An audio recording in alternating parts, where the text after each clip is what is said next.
Hello guys, I'm presenting the second video in this series of Class 12 History, Kings, Farmers and Towns. In this video, we'll learn more about the emergence of early states and the details of the economic activities that were taking place around this particular time period, 600 BC to 600 CE.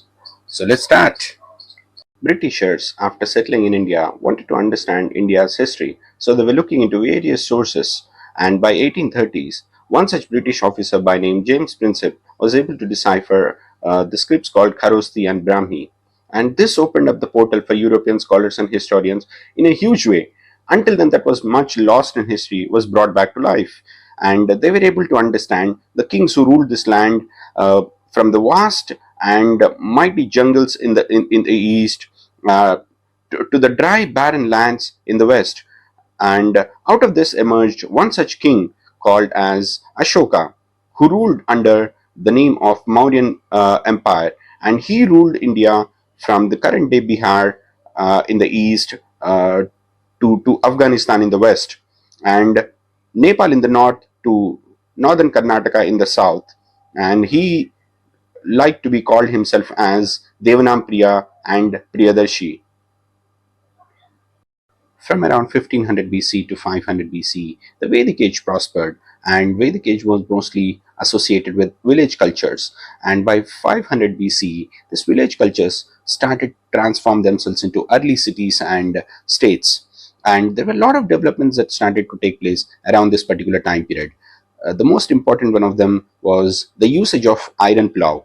And this iron plow helped the farmers in the extended harvest or a bumper harvest. The other development that started to take place was the usage of coins in the form of currency. And the other development was that there were a lot of philosophical discussions that were going on centered around Buddhism and Jainism. And the other development was all these early city states and villages, they started to transform into Mahajanapadas. In fact, 16 Mahajanapadas. And these Mahajanapadas are huge kingdoms. Let's learn more about the 16 Mahajanapadas in detail. Most of these Mahajanapadas we are familiar from Mahabharata stories, uh, such as Kuru, Anga, Gandhara, Panchala, and kingdoms like Magadha. And these are the most famous or popular Mahajanapadas. And these are huge kingdoms with large populations living here.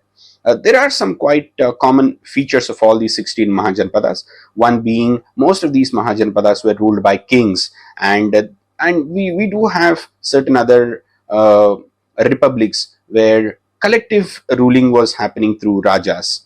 And most of these Mahajanapadas had a capital city and standing armies, and quite a few Mahajanapadas had history of more than 1,000 years. Also, one other feature in most of these Mahajanapadas was Brahmanas were composing Dharma Sutras, and they were advising kings to collect taxes and tributes from farmers, artisans, and various other groups of people. And we do not have any clear evidence or stories written about kings collecting taxes from forest dwellers and pastoralists. So this is a general understanding about how these Mahajanapadas look like. One other such source of legitimate income was carrying out raids on the neighboring kingdoms. This practice must have continued from the Vedic age. We do hear stories from Mahabharat war. While Pandavas were taking shelter in King Virata's kingdom, Duryodhana sends his armies to capture cows from King Virata's kingdom. And these cows get rescued by Arjuna, and these cows get handed over to the pastoralists after a brief battle. So this must have been continued into the culture of the Mahajanapada kingdoms. Let's now look at one such Mahajanapada which was extremely popular during its time period, that is Magadha. It had its lands stretching from Bihar in the east to Afghanistan in the west, and Nepal in the north to Karnataka in the south. It had its capital city called as Rajagriha initially, and later they shifted the capital city to the current day Patna, which was called as Patliputra. So what makes Magadha so special? Few reasons could be: Magadha had its lands being drained by the Ganga River, which helped in the prosperity of farmers, making the land extremely fertile and helping in the agricultural production. The other reason being Magadha had iron ore mines in the current day Jharkhand, which helped them in the making of weapons which were used by their kings and soldiers during warfare. One of the other reason was Magadha had large number of war elephants which helped them in capturing the neighboring kingdoms. Also, Magadha had Ganga river flowing through its territory, which was used by the people for trade and communication purposes. Of all these reasons, one reason that stands out is the kings from four different dynasties: Haryanka, Shishunag, Nandas, and Mauryas. Kings who were extremely cruel and ambitious and powerful. They ruled Magadha with their might. And few of the kings to name are Ajatashatru, Bimbisara, Chandragupta Maurya, Ashoka. They ruled Magadhan Empire with an iron fist, capturing more and more neighboring kingdoms and extending their empires to the farthest stretches possible. This made Magadha one of the most fiercest and frightening empire of all time. Of all the dynasties that ruled Magadha, Mauryan dynasty is the most celebrated among the historians. There are many sources to explain the greatness of Mauryan dynasty. And this Mauryan dynasty was established by Chandragupta Maurya after capturing power from the last Nanda ruler Mahapadmananda. And he transferred his power to his son after his death, Bindusara. Bindusara, while he was ruling, had provincial centers like Takshashila, Ujjain, Tosali, and Suvarnagiri, while his capital city was Patliputra. And his son Ashoka was the governor at Takshashila and Ujjain. And most of the details about the Mauryan dynasty come from various texts of Buddhists and Jains. Also, we get to understand from inscriptions and stone edicts. There are also various other sources such as Chanakya's Arthashastra and Megasthenes' Indica. So let's understand, why is Mauryan dynasty so popular and so celebrated. It's mostly because of the rulers like Ashoka and Chandragupta Maurya. Chandragupta Maurya, while he was ruling, his empire extended from Bihar to northern parts of Karnataka, and and many sources also say that Kalinga was also a part of his empire. And after his death, Bindusara continued to rule his empire. And after Bindusara, it was the time of Ashoka. But Ashoka did not get this opportunity to come to power that easily. Uh, the elder brother Susima was the crown prince and he was supposed to become the king. But Ashoka had other plans. He had to, kill all his other brothers, 99 brothers. Many of them say that it's an exaggerated number, but many others also say that killing of his brothers to come to power was an event that has taken place. Number must have been exaggerated. Many Buddhist sources like Mahavamsam and Divyavadana talk about Ashoka coming to power after killing his brothers. That is an event that has taken place, but the number may be an exaggerated number. He must not have killed all his 99 brothers to capture power. It is just a way to express how cruel Ashoka was, maybe. So let's understand Ashoka and his time period, how the administration was happening. The administration was mostly centered around the capital city Patliputra and the four other provincial centers, Takshashila, Ujjain, Tosali, and Suvarnagiri. And most of these had similar inscriptions and rock edicts being placed in most of these centers, which tell us that it was ruled with a similar systems. And Megasthenes Indica talks about six committees being in place to control the empire. Most of these six committees were looking after navy, they were looking after horses, they were looking after elephants, they were looking after chariots. Also, one important committee was looking after transport and provisions. This committee, which was looking after transport and provisions, was taking care of food for the soldiers, and the routes being clear of robbers, and various other aspects. So what is so special about Mauryan dynasty and the Magadhan Empire? Historians say that while reconstructing the history of Magadhan Empire and Mauryan dynasty, they say that Mauryan dynasty stands tall among all the other dynasties that ruled Mauryan Empire. It was exciting. It was a huge empire. It was grand. It was marvelous, and things like Dhamma, that was so popular during Ashoka's time, was actually being forced upon people to be followed. Um, Maybe forced upon is not a right word, but Ashoka did implement his ideas of Dhamma. So, what is Dhamma, and when did Ashoka start implementing this particular Dhamma? Like we discussed earlier, Ashoka came to power in the year 268 BCE, and he continued to rule until 232 BCE.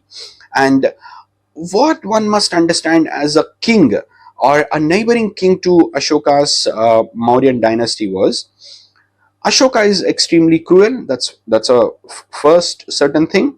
How do we know this? He killed his own brothers to come to power. So what actually happened was, around this particular time while Ashoka was ruling, Kalinga was actually an independent kingdom that was existing while Ashoka's Magadhan Empire was being ruled by Ashoka. And while Chandragupta Maurya, Ashoka's grandfather, he was ruling, it is said by the historians that Kalinga was a part of Magadhan Empire or Mauryan dynasty. Later on, after his death, Kalinga became an independent kingdom.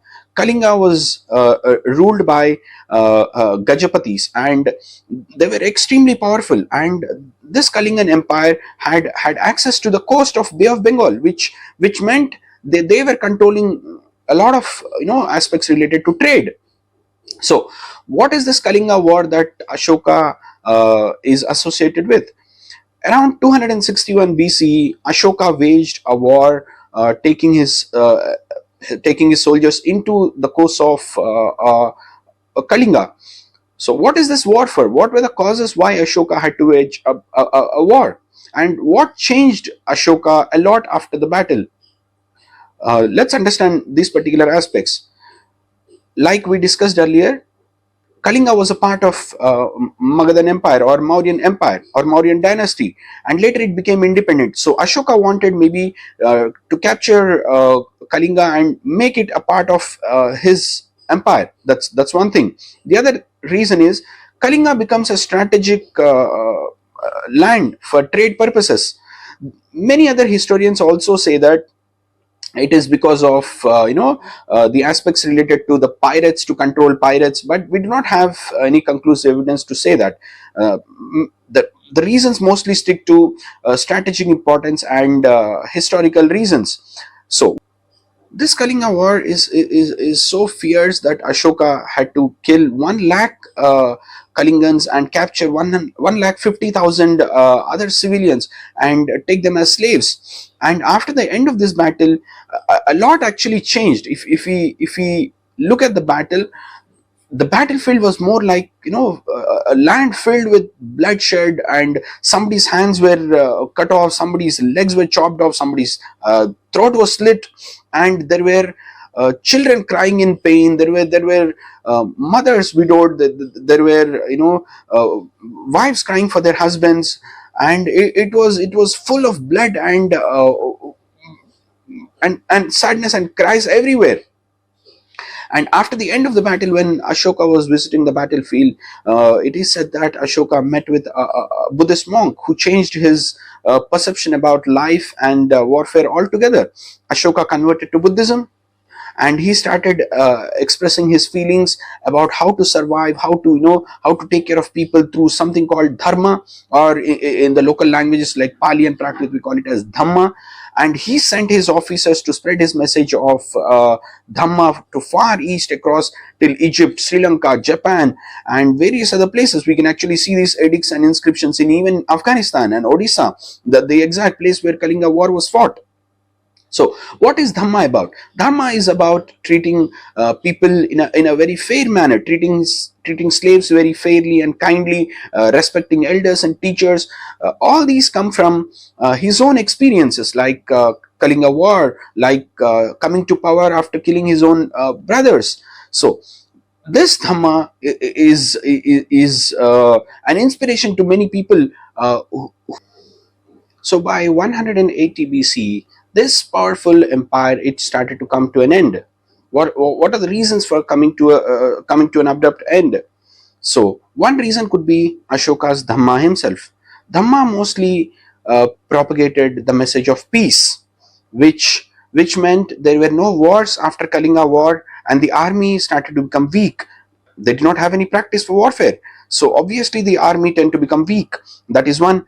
The other reason could be uh, the later Mauryas were not that cruel or not that powerful, which makes it very evident for army generals to capture power easily, which is what happened actually. Pushyamitra Sunga, one of the last Mauryan emperor, Brihadrada's commander of the army, he killed Brihadrada and he established his own empire called Shunga Empire in Magadha, and he continued to rule in the name of Shunga dynasty. One of the other reason for the decline of Mauryan Empire was the later developments that started to take place in the form of the other dynasties and other empires that started to come to power. Let's now look at various developments that took place around this time period of the decline of Mauryan Empire. Around this time period, new notions of kingship, that is, chiefdoms, started to emerge in various places in India. These chiefdoms are controlled by chiefs, and these chiefs are extremely powerful, and their power or their nature may be hereditary or may not be hereditary. And the other thing is, these chiefdoms are controlled by chiefs who drew their power mostly from their relatives or kinfolk. And as a chief, they're expected to perform certain functions like act as a leader in battles and warfare. They're expected to act like judges and settle disputes. They're also expected to perform special rituals like yajnas. They're also expected to receive gifts from their subordinates and distribute back them to their subordinates or relatives. And one other thing is, they never maintained any standing army, nor they had any officials recognized in their chiefdom. In other places in the southern parts of India, in the ancient Tamilakam, uh, three powerful kingdoms started to emerge, which is like Cholas, Cheras, and Pandyas. Also, above this northern part of region, we had Satavahanas ruling their kingdoms.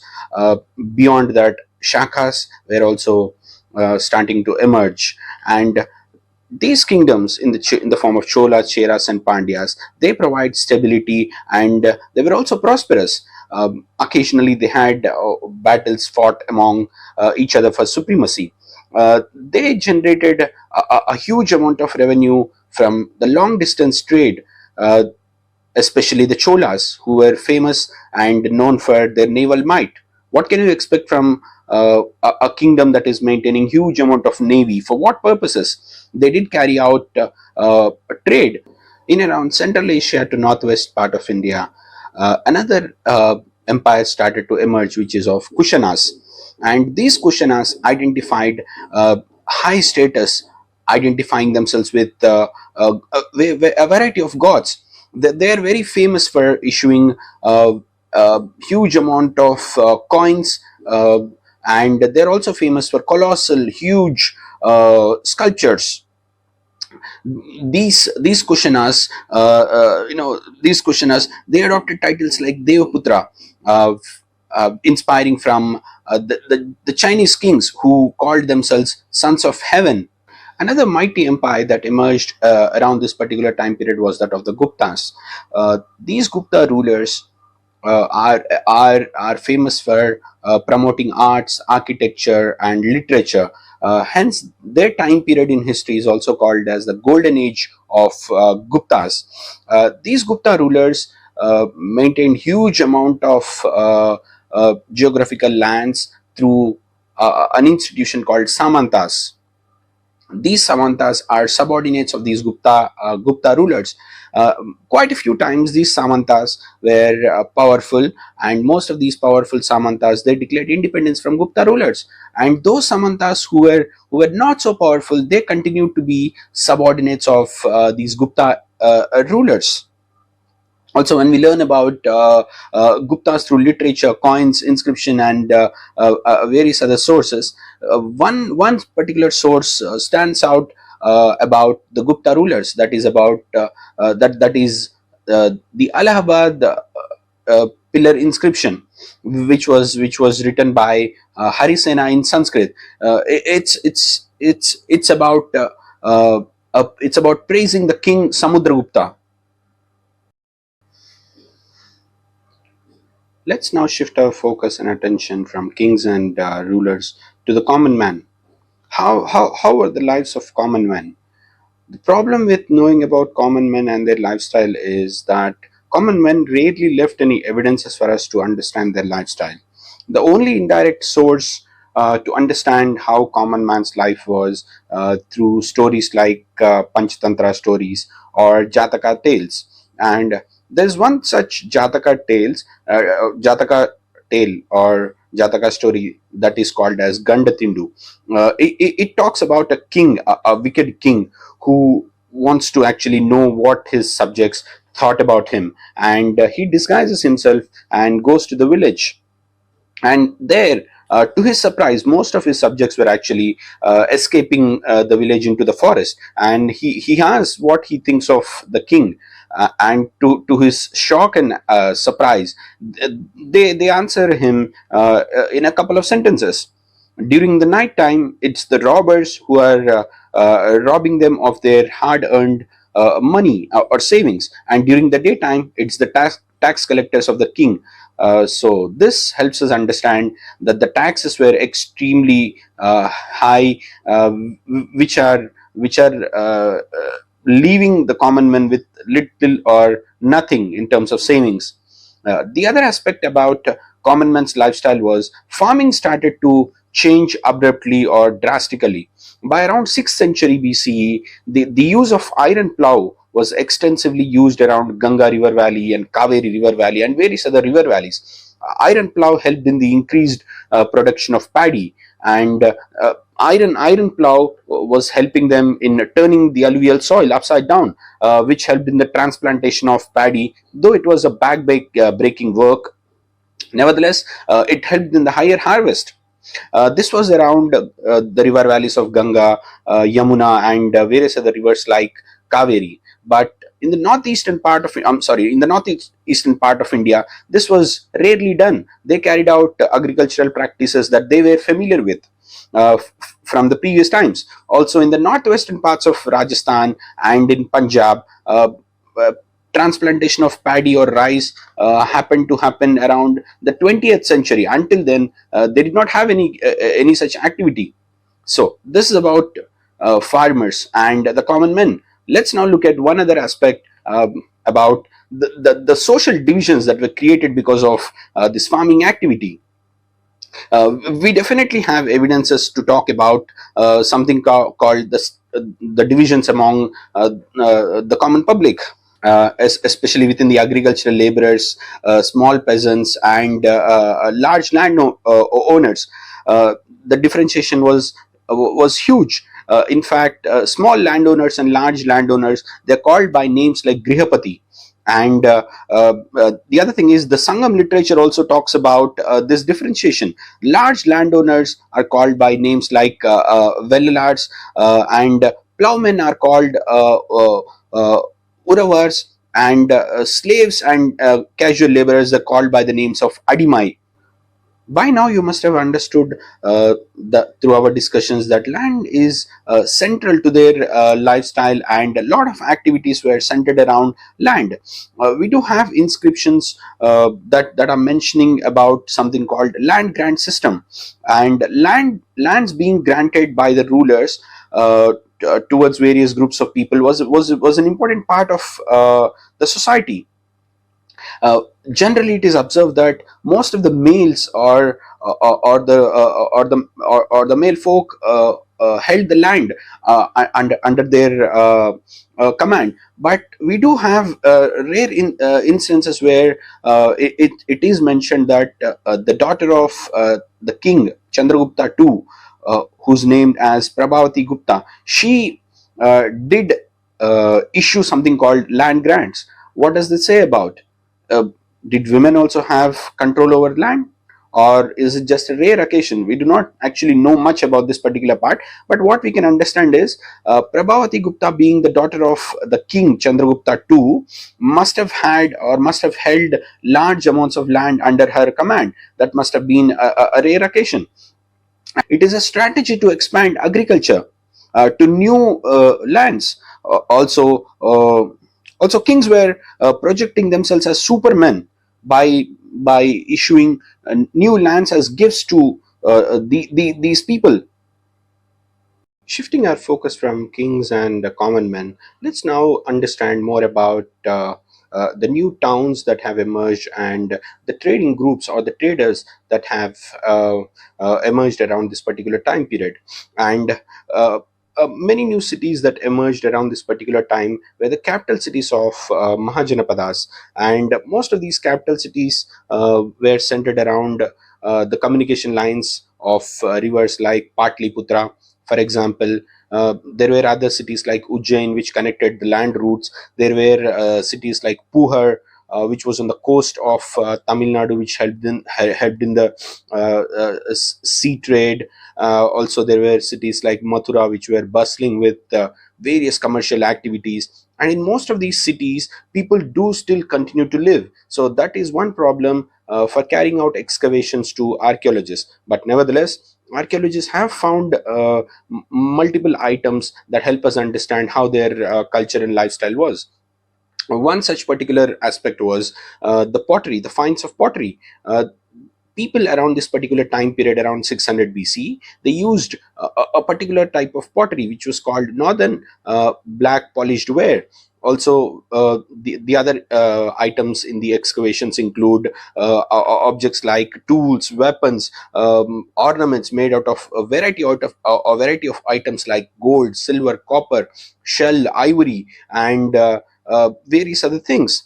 Also, multiple inscriptions also talk about people participating in various occupations like weaving, people becoming scribes, people participating in occupations like pottery, people participating in occupations like ironsmith, metalsmith, blacksmiths, and various other occupations. We also find mention of guilds. Uh, Most of these guilds had set rules and regulations for their particular group. Let's now look at the aspect of trade. Trade was happening from India to various parts of the earth. Like, for example, the riverine routes and the land routes connected from India to Northern Africa, Central Asia, West Asia, Southeast Asia, and China. And and the local kings had actually provided them protection from robbers, maybe by taxing them uh, uh, in a way. And so, how was the trade like? Trade was definitely good. Yes. How do we know that? We do have mention of wealthy traders by the name of Masattuvan in Tamil texts. We also have Settis and Satavahas who are mentioned as wealthy traders in Prakrit inscriptions and texts. So, what items did they trade? Most of the items were grains, salt, cloth, um, uh, like metal ores. They also traded stone, they also traded timber, they also traded medicinal herbs and shrubs, and they were transporting it through shipping routes from Arabian Sea to empires like Roman Empire, through Mediterranean Sea. So how was this trade happening? Most of this trade was happening through coins. What coins? Coins of copper, coins of silver, uh, and most of these coins were issued by kings like Mauryas, and in some places, coins were also issued by local merchants. local headmen, and various other people. The first coins to bear the names and images of the kings uh, were from Indo-Greeks. Also, Kushan has had the large amount of gold coins issued during their time period. Earlier, we were discussing that trade was also happening to Roman Empire. So, we do have Roman coins to help us understand that particular aspect to be confirmed. Roman coins were also found in many parts of southern parts of India, like Kerala, Tamil Nadu, Karnataka, which definitely say that items like spices must have been carried to Rome. And by around 6th century AD or 6th century CE, what we find is the circulation of gold coins start to reduce.